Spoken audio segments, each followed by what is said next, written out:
একটা জিনিস আমরা কত সিম্পলি বুঝি না যে ভালোবাসা জিনিসটা আমাদের আয়ত্তে না। আমরা কখন কাকে কোথায় ভালোবাসবো এটা আমরা জানি না।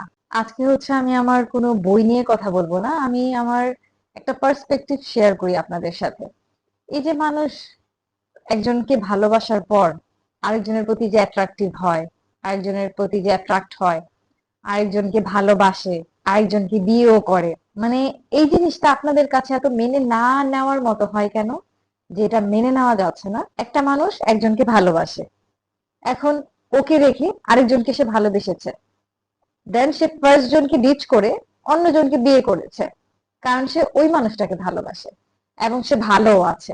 ঠিক আছে, হতে পারে সে যাকে বিয়ে করেছে তার সাথেও তার সংসার টিকলো না, তারপরে সে তাকে ছেড়ে দিয়ে আরেকজনকে ভালোবাসলো এবং সে তার সাথে থাকলো।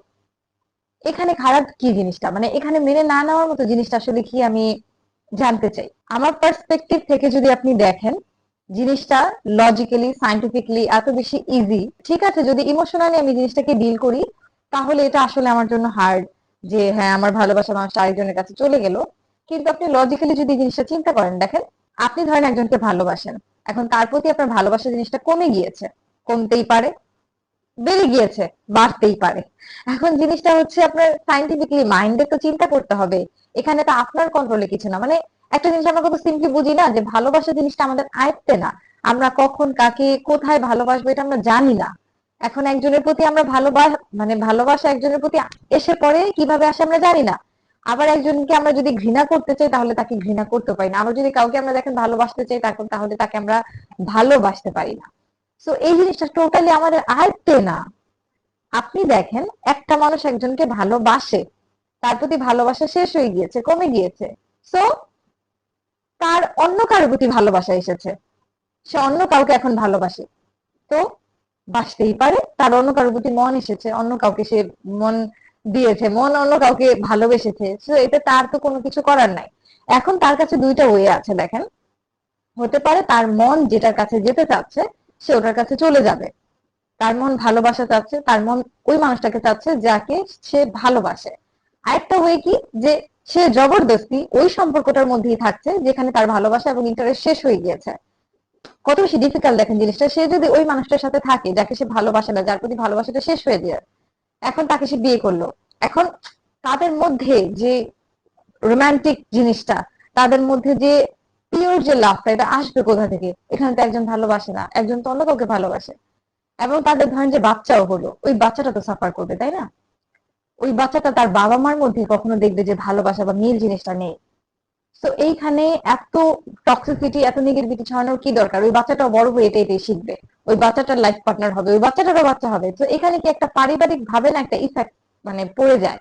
দেখবেন ছোটবেলা থেকে আমাদের যে যত দুনিয়ার যত রকমের ট্রমা আছে এগুলো দেখবেন সব আমাদের চাইল্ডহুড ট্রমা। তো এই যে ছোটবেলা থেকে আমরা যেগুলো দেখে বড় হই না, এগুলোর অনেক বড় সড় ইফেক্ট আমাদের লাইফ টাইমের জন্য থেকে যায়।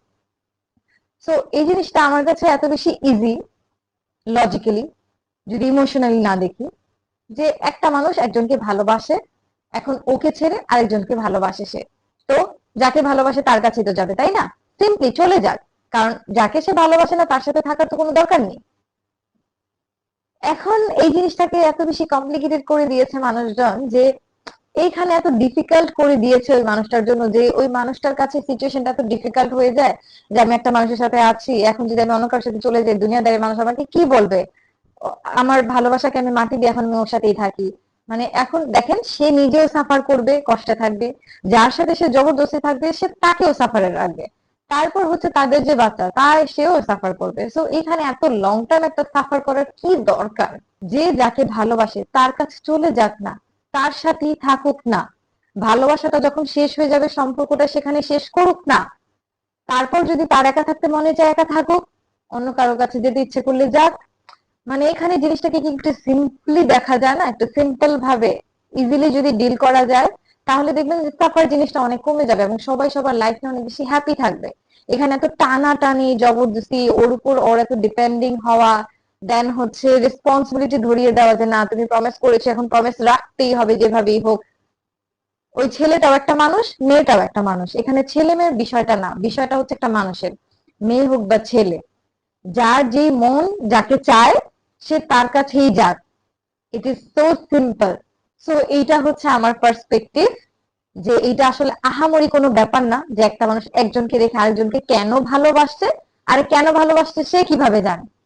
মন ভালোবাসে আমাদের, আমরা ভালোবেসে ফেলি। এন্ড একটা মানুষকে চাইলেও তো আমরা জোর করে ভালোবাসতে পারি না, ভালোবাসা এসে পড়ে। তারপর জোর করে ঘৃণা করতে পারি না, ঘৃণা এসে পড়ে।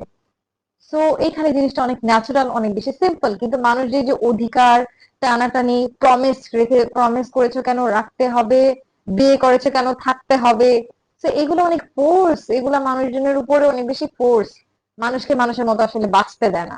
I hope you all understand. এটা ছিল আমার পয়েন্ট অফ ভিউ, এটা আমি সবাইকে ভাবতে বলতেছি, সবাইকে করতে বলতেছি এমন না। আপনারা আপনাদের পয়েন্ট অফ ভিউ আমাকে জানাতে পারেন, আই ডোন্ট মাইন্ড। সো এটাই ছিল। Bye bye.